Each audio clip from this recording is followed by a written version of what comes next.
Hey guys, welcome to another episode of The Bottom Line.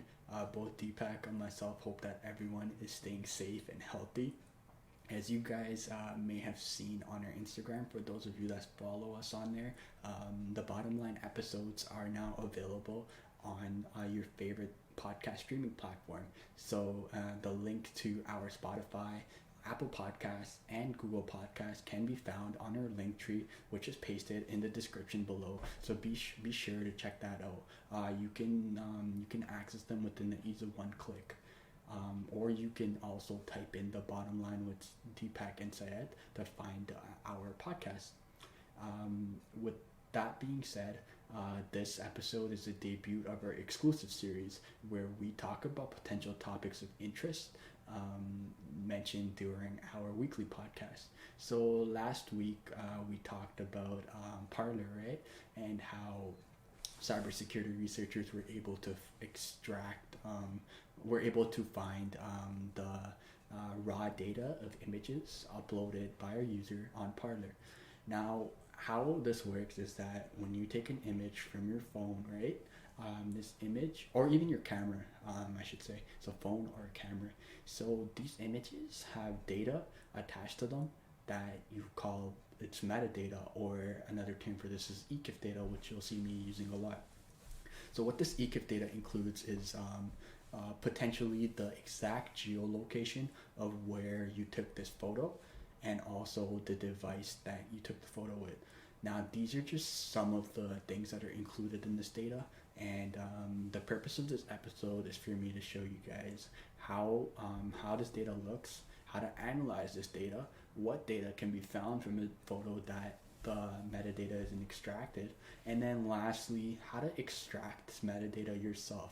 So social media companies such as Instagram, Facebook, or Twitter, where we upload photos a lot, don't see this data, because what they do is, like, you know how Parler didn't remove this Exif data.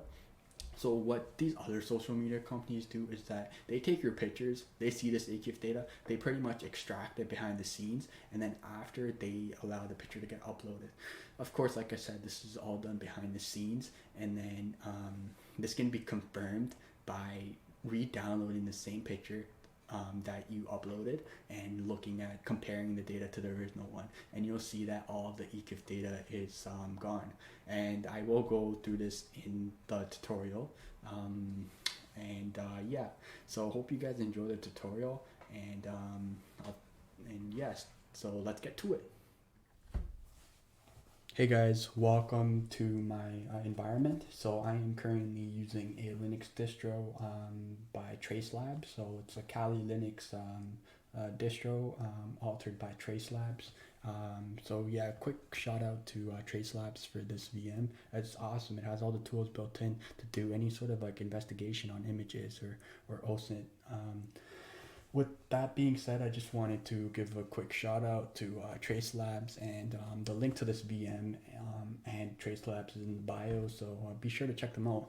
They do a lot of neat stuff in the InfoSec world. So to move on, I compiled 3 photos. So these are 3 photos we're going to be working with. So let's take a look at each one.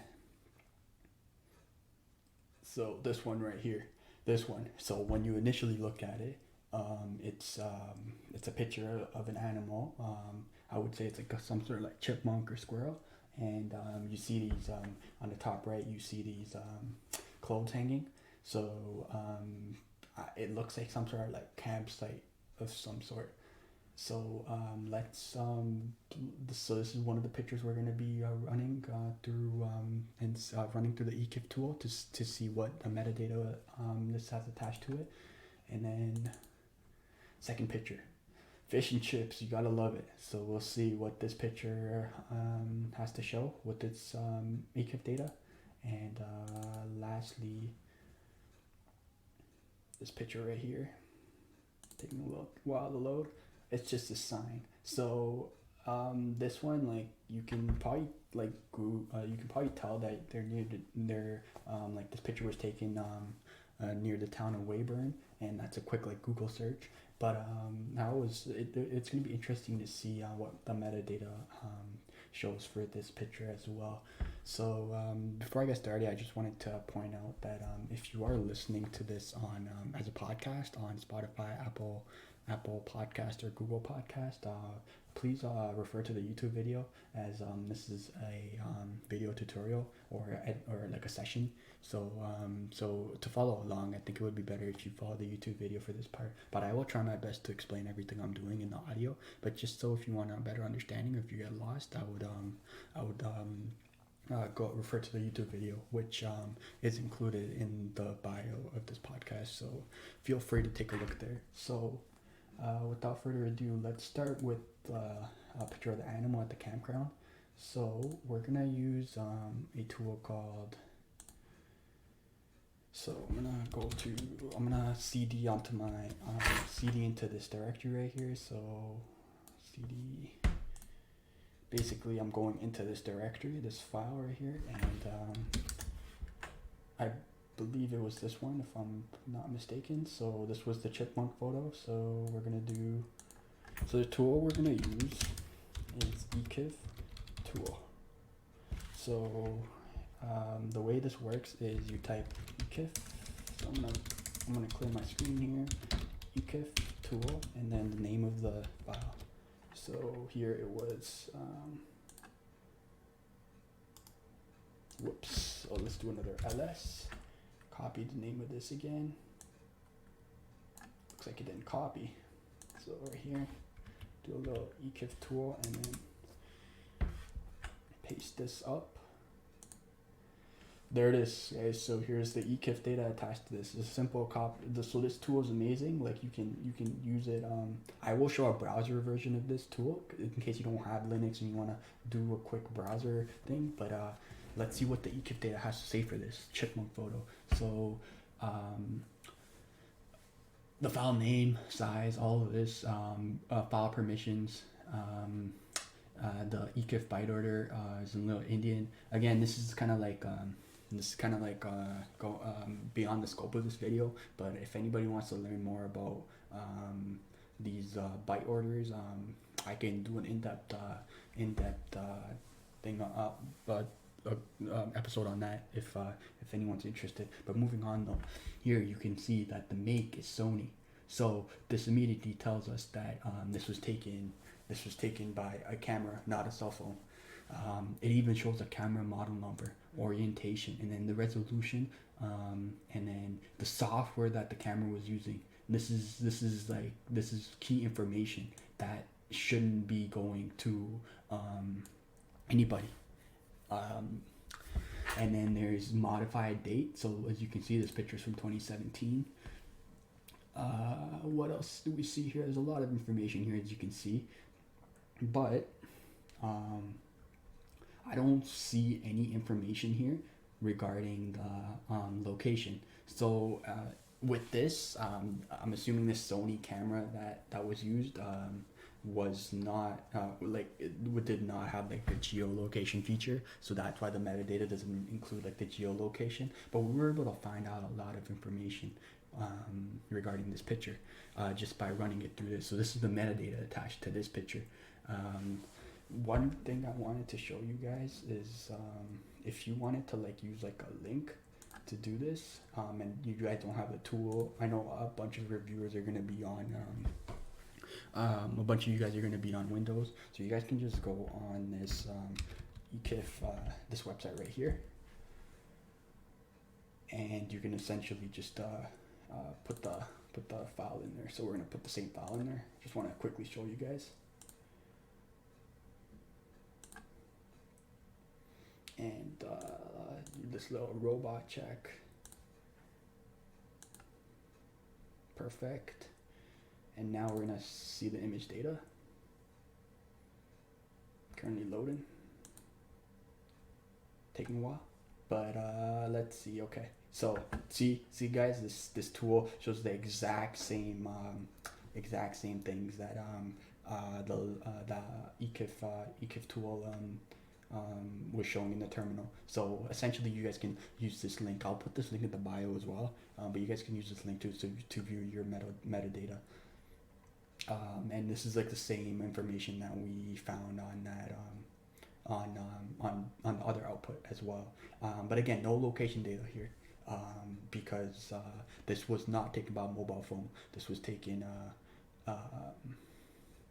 with the camera, a Sony ILCE6000. Just curious what this camera looks like. So I'm just gonna do a quick Google search.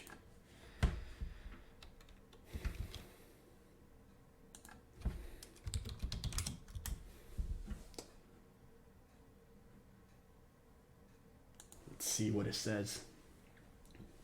What shows up? It's taken by one of these.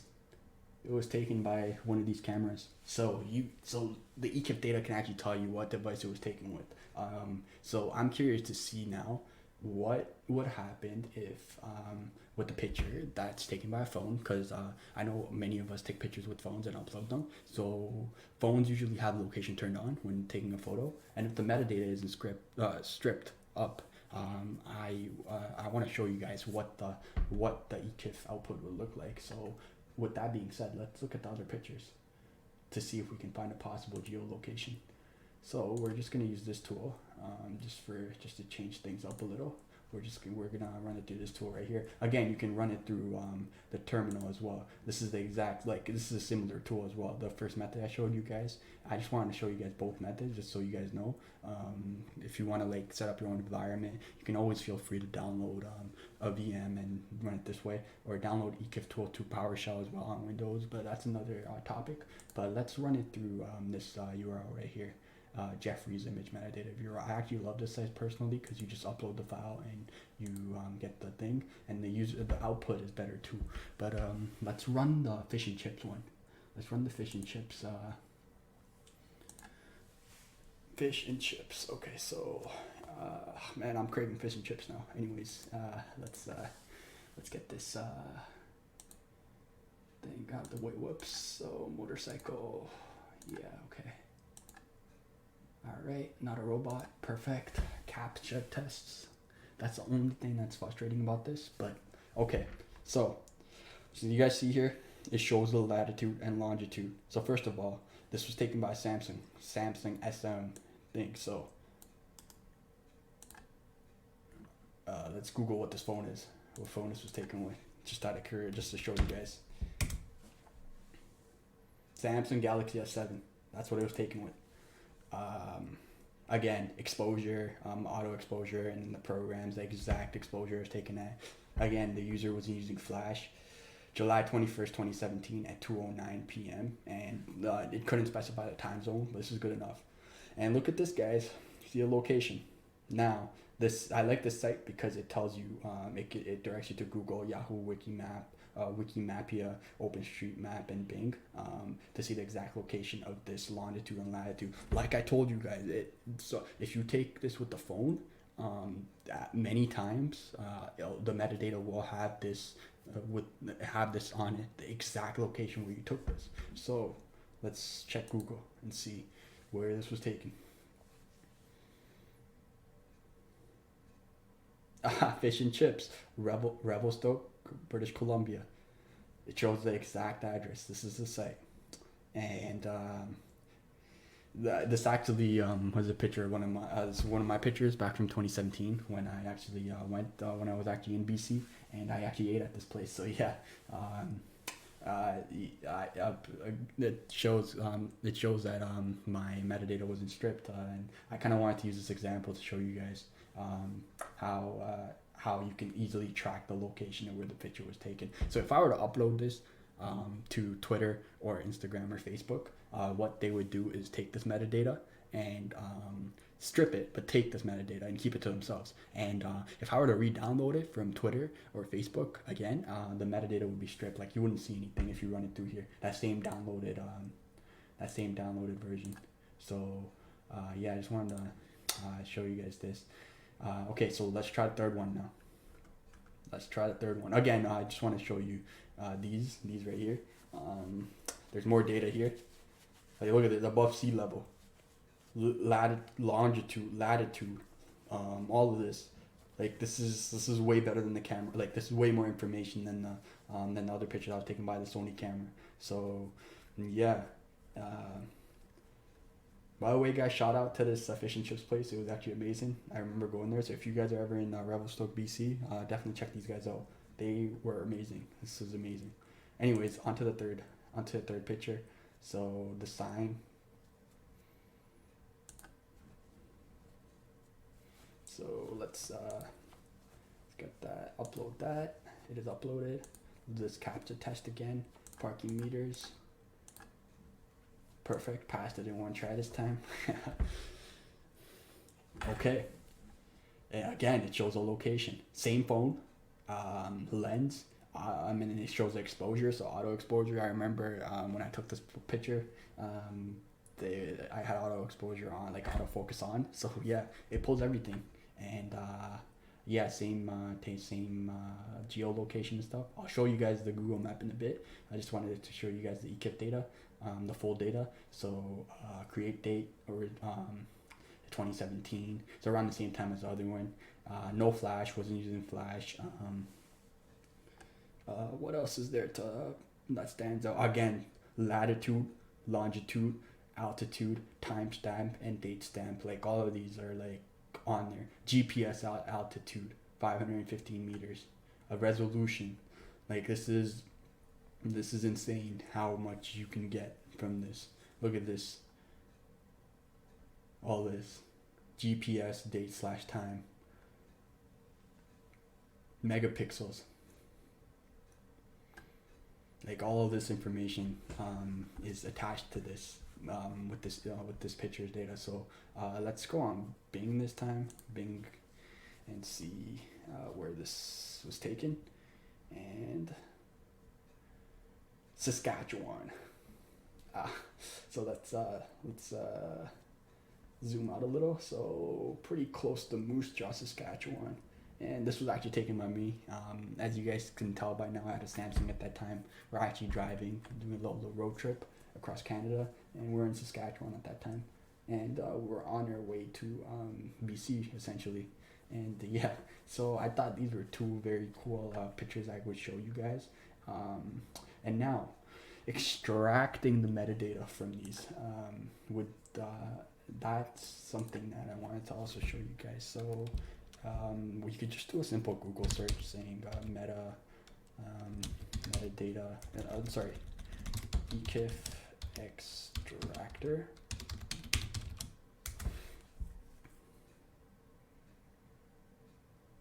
And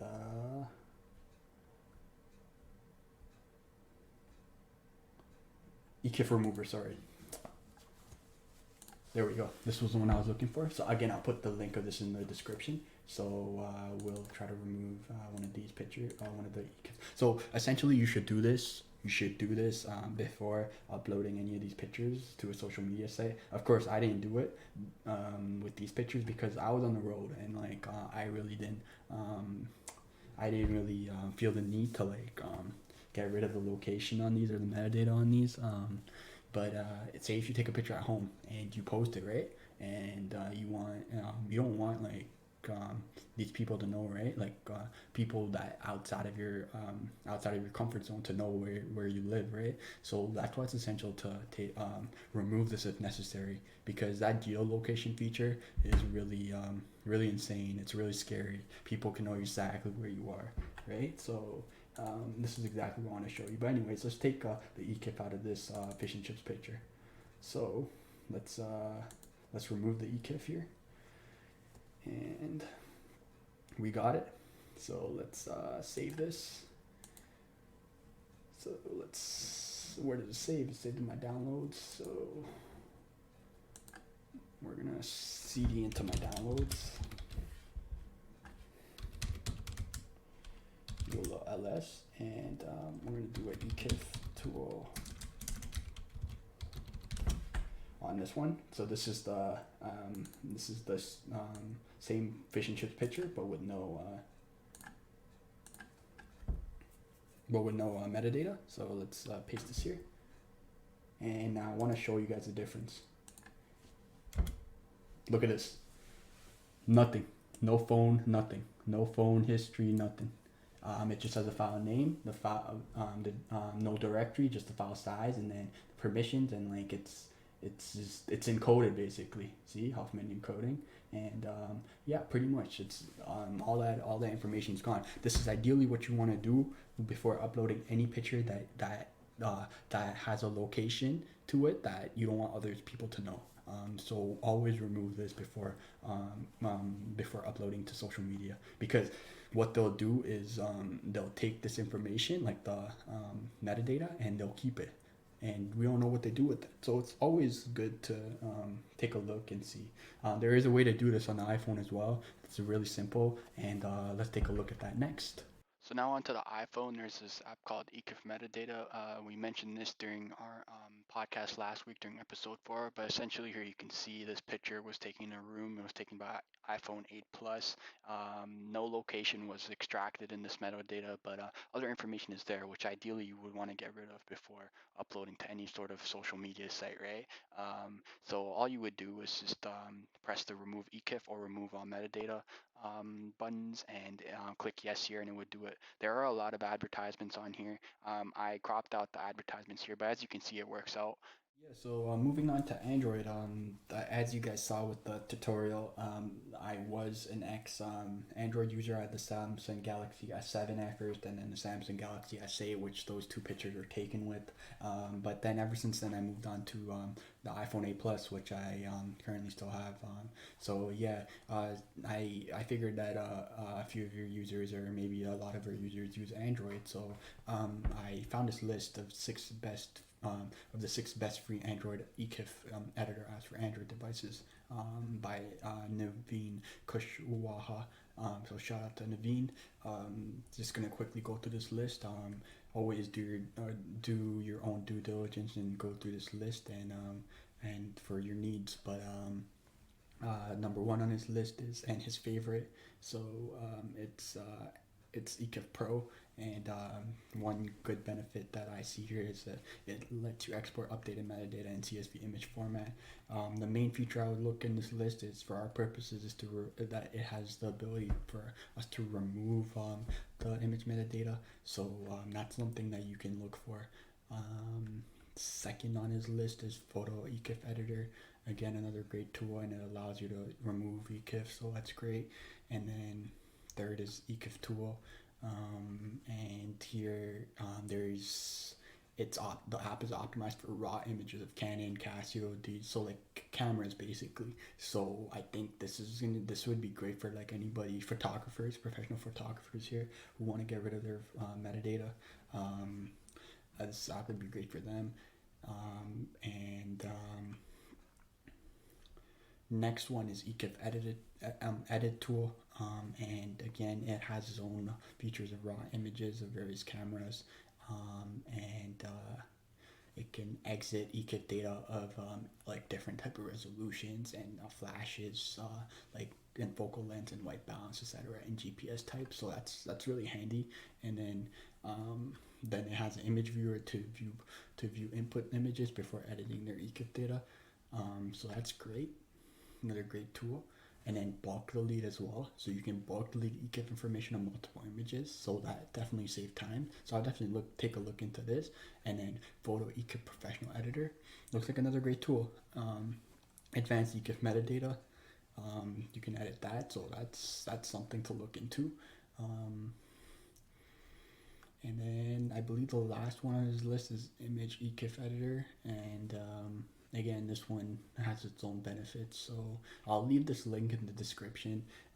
Please check it out and get the app according to your needs. Again, all these apps are free, so I would definitely leverage one of these at some point if you need to remove the metadata from your images. Like I said, first, at times you don't need to remove the metadata. Say, for example, you're traveling or whatever. But like, say if you take a picture of something at your house, right, and you post it on social media, that picture without your consent has your address in it because it's going to have your geolocation, right? Like it has a possibility of having your geolocation. So with that being said, you don't want this information going to the social media people, right? Because like I said, they extract your metadata from the picture and they keep it and then they upload it to their servers. So always do your due diligence and make sure you stay safe out there. We are at the end of this exclusive episode now. If you guys found this informative, please hit the like button and don't forget to subscribe for more exclusive content. Just a reminder that our weekly podcast, episode 5, is still scheduled and will be dropping soon as well on your favorite streaming platform, so stay tuned for that. The link to that is in the description. So our Spotify, Apple Podcast, and Google Podcast. We have lots to cover, including some infosec topics, the market. Specifically, we're going to look at GameStop again and its stock over the past week and more. The podcast audio will be uploaded on YouTube as well. Thank you for watching, and we'll talk to you guys soon.